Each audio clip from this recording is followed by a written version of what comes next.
India ने जंग शुरू कर दी है। अभी मेरे बहावलपुर सिटी के अंदर मौलाना मसूद अजहर साहब के जो है मदरसा है उसके ऊपर 4 मिसाइल दागे गए हैं। 4 मिसाइलों के साथ हमला किया गया। मिशन है भैया अस्पताल की, तो अस्पताल में मतलब कि इमरजेंसी की सूरत हाल है हॉस्पिटल के अंदर। तो मैं अभी आया हूँ तो काफ़ी ज़्यादा नुकसान उड़ गई, सारी मस्जिद वाह। नमस्कार, मैं आपके साथ संपादक राज सिंह भाटी की रिपोर्ट। एक बड़ी खबर। ऑपरेशन सिंदूर के तहत पहलगाम आतंकी हमले के 2 हफ्ते बाद भारतीय सशस्त्र बलों ने बुधवार तड़के पाकिस्तान और पाकिस्तान के कब्जे वाले कश्मीर में 9 आतंकी ठिकानों पर मिसाइल हमले किए। इसमें बहावलपुर भी शामिल है, जो जैश-ए-मोहम्मद आतंकी संगठन का एक प्रमुख अड्डा है। भारतीय सेना ने बुधवार रात 1:44 बजे जारी एक बयान में कहा कि सैन्य हमले ऑपरेशन सिंदूर के तहत किए गए थे। सेना ने कहा कि थोड़ी देर पहले भारतीय सशस्त्र बलों ने पाकिस्तान और पाकिस्तान के कब्जे वाले जम्मू और कश्मीर में आतंकवादी बुनियादी ढांचे को नष्ट करने के लिए ऑपरेशन सिंदूर शुरू किया था, जहां से भारत के खिलाफ आतंकवादी हमलों की योजना बनाई जाती रही है। भारत की सेना के अधिकारियों ने क्या बताया, आप जरूर सुने। जैसा कि आप सभी जानते हैं, 22 अप्रैल 2025 को लश्कर तैयबा से संबंधित पाकिस्तानी और पाकिस्तान प्रशिक्षित आतंकवादियों ने भारत में जम्मू और कश्मीर के पहलगाम में भारतीय पर्यटकों पर बर्बरतापूर्ण हमला किया। 25 भारतीयों और 1 नेपाली नागरिक को कायरतापूर्ण मौत के घाट उतार दिया गया। मुंबई के 26 नवंबर 2008 के हमलों के बाद यह भारत में हुई किसी आतंकवादी हमले में मारे गए आम नागरिकों की संख्या की दृष्टि से सबसे गंभीर घटना है। पहलगाम का हमला अत्यधिक बर्बरतापूर्ण था, जिसमें वहां मौजूद लोगों को करीब से और उनके परिवारों के सामने सिर पर गोली मारी गई। हत्या के इस तरीके से परिवार के सदस्यों को जानबूझकर आघात पहुंचाया गया। साथ ही उन्हें यह नसीहत भी दी गई कि वे वापस जाकर इस संदेश को पहुंचा दें। यह हमला स्पष्ट रूप से जम्मू और कश्मीर में बहाल हो रही सामान्य स्थिति को बाधित करने के उद्देश्य से किया गया था। क्योंकि पर्यटन फिर से अर्थव्यवस्था का मुख्य आधार बन रहा था, इस हमले का मुख्य उद्देश्य इसे प्रतिकूल रूप से प्रभावित करना था। पिछले वर्ष आप सभी जानते हैं 2.25 करोड़ से अधिक पर्यटक कश्मीर आए थे। इस हमले का मुख्य उद्देश्य इसलिए संभवतः ये था कि इस संघ राज्य क्षेत्र में विकास और प्रगति को नुकसान पहुंचाकर इसे पिछड़ा बनाए रखा जाए और पाकिस्तान से लगातार होने वाले सीमा पार आतंकवाद के लिए उपजाऊ जमीन बनाने में सहायता की जाए। हमले का यह तरीका जम्मू और कश्मीर और शेष राष्ट्र दोनों में सांप्रदायिक दंगे भड़काने के उद्देश्य से भी प्रेरित था। इसका श्रेय सरकार और भारत के सभी नागरिकों को दिया जाना चाहिए कि इन प्रयासों को विफल कर दिया गया। एक समूह ने खुद को रेजिस्टेंस फ्रंट TRF कहते हुए इस हमले की जिम्मेदारी ली है।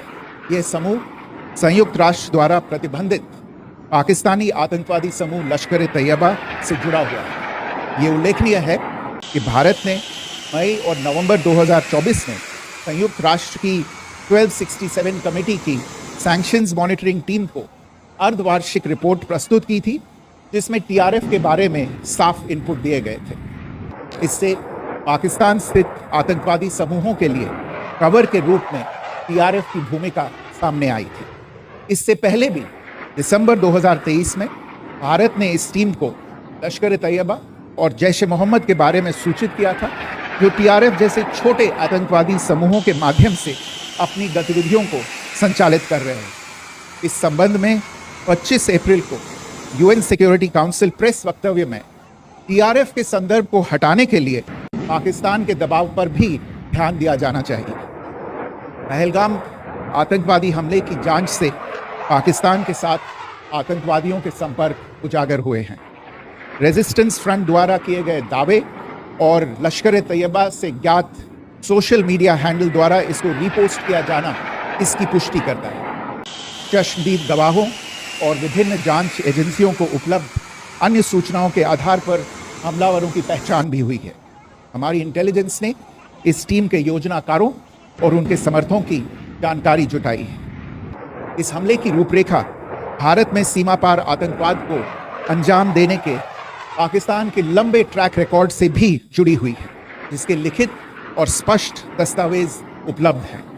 पाकिस्तान दुनिया भर में आतंकवादियों के लिए एक शरण स्थल के रूप में पहचान बना चुका है। यहाँ अंतर्राष्ट्रीय स्तर पर प्रतिबंधित आतंकवादी सजा पाने से बचे रहते हैं। इसके अलावा पाकिस्तान ने इस मुद्दे पर विश्व और फाइनेंशियल एक्शन टास्क फोर्स जैसे अंतर्राष्ट्रीय मंचों को जानबूझकर गुमराह करने के लिए भी जाना जाता है। साजिद मीर का मामला, जिसमें इस आतंकवादी को पाकिस्तान ने मृत घोषित कर दिया था और फिर अंतर्राष्ट्रीय दबाव के परिणाम स्वरूप वो जीवित पाया गया, इसका सबसे स्पष्ट उदाहरण है। ये स्वाभाविक है कि पहलगाम में हुए इस हमले से जम्मू और कश्मीर के साथ साथ भारत के अन्य भागों में भी आक्रोश देखा गया। हमलों के बाद भारत सरकार ने स्वाभाविक रूप से पाकिस्तान के साथ संबंधों को लेकर कुछ कदम उठाए। आप सभी उन निर्णयों से अवगत हैं जिसकी घोषणा 23 अप्रैल को की गई थी।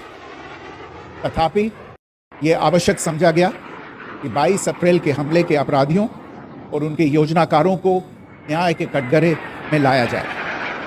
हमलों के एक पखवाड़े के बाद भी पाकिस्तान द्वारा अपने क्षेत्र या अपने नियंत्रण वाले क्षेत्रों में आतंकवादियों की इंफ्रास्ट्रक्चर के विरुद्ध कार्रवाई करने के लिए कोई स्पष्ट कदम नहीं उठाया गया है। उल्टे वो इनकार करने और आरोप लगाने में ही लिप्त रहा है। पाकिस्तान आधारित आतंकवादी मॉड्यूल्स पर हमारी खुफिया निगरानी ने संकेत दिया है कि भारत के विरुद्ध आगे भी हमले हो सकते हैं। अतः इनको रोकना और इनसे निपटना दोनों को बेहद आवश्यक समझा। आज सुबह, जैसा कि आपको ज्ञात होगा, भारत ने इस तरह के सीमा पार हमलों का जवाब देने और उन्हें रोकने तथा उनका प्रतिरोध करने के अपने अधिकार का प्रयोग किया है।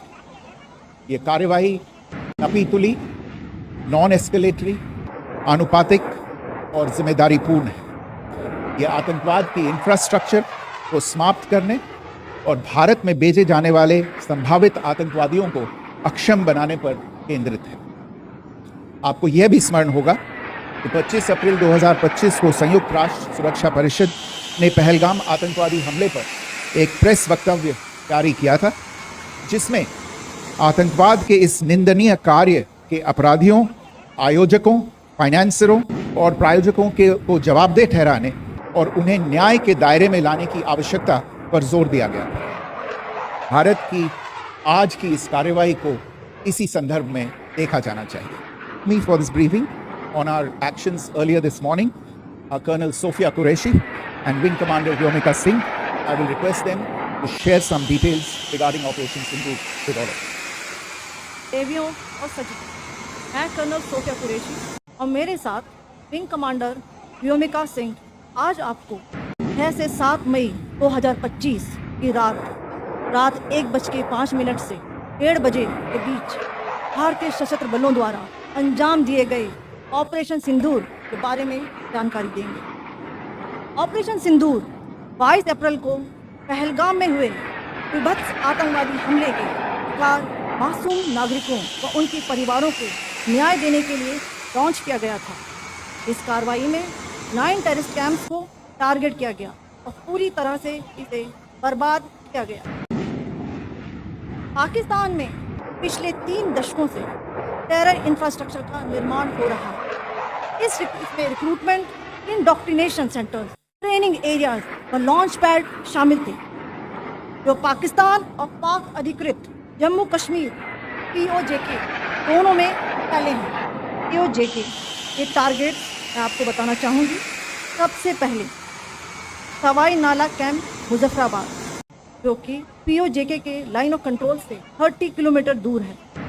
यह एक लश्कर-ए-तौयबा का ट्रेनिंग सेंटर था।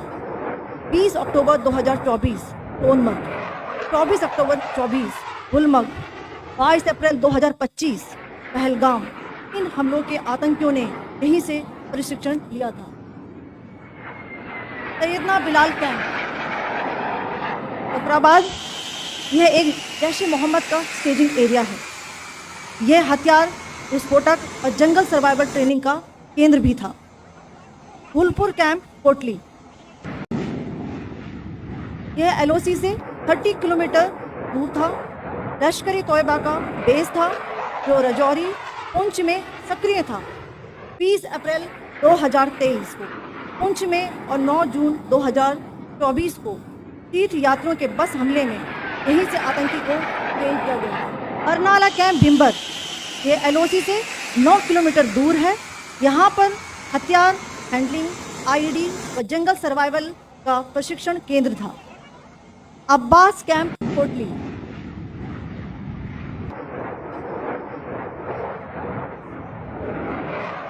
यह LOC से 13 किलोमीटर दूर है। लश्कर-ए तोयबा का फिदाइन यहाँ तैयार होता था। इसकी कैपेसिटी 15 टेररिस्ट को ट्रेन करने की थी।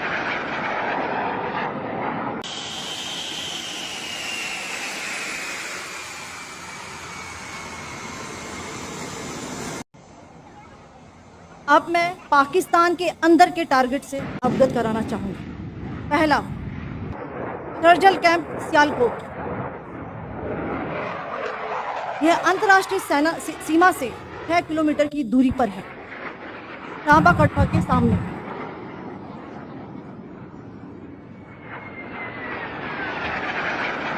मार्च 2025 में जम्मू एंड कश्मीर पुलिस के 4 जवानों को जो हत्या की गई थी, उन आतंकवादियों को इस जगह पर ट्रेन किया गया था। दूसरा, महमूना डाया कैंप सियालकोट। यह 18 से 12 किलोमीटर IB से दूर था। हिजबुल मुजाहिदीन का बहुत बड़ा कैंप था। ये कठुआ जम्मू क्षेत्र में आतंक फैलाने का नियंत्रण केंद्र था। पठानकोट एयरफोर्स बेस पर किया गया हमला भी ई कैंप से प्लान और डायरेक्ट किया गया। मरकज ताइबा मुरीद के यह IB से 18 से 25 किलोमीटर दूरी पर है। 2008 के मुंबई हमले के आतंकी भी यहीं से प्रशिक्षित हुए थे। अजमल कसब ऐसी खबर देखने के लिए हमारे चैनल को लाइक, शेयर, कमेंट में अपनी मरकज राय जरूर। सुभान अल्लाह भावलपुर ये इंटरनेशनल बाउंड्री से 100 किलोमीटर दूर है। जैश ए मोहम्मद का मुख्यालय था। यहाँ पर रिक्रूटमेंट, ट्रेनिंग और इंडोक्ट्रिनेशन का केंद्र भी था। शीर्ष आतंकी अक्सर यहाँ आते थे। मैं आप सबको बताना चाहती हूँ, किसी भी सैन्य ठिकाने का निशाना नहीं बनाया गया और अभी तक किसी तरह की नागरिक क्षति की रिपोर्ट नहीं है। धन्यवाद। जय हिंद। हर खबर पाइए सीधा अपने मोबाइल पर।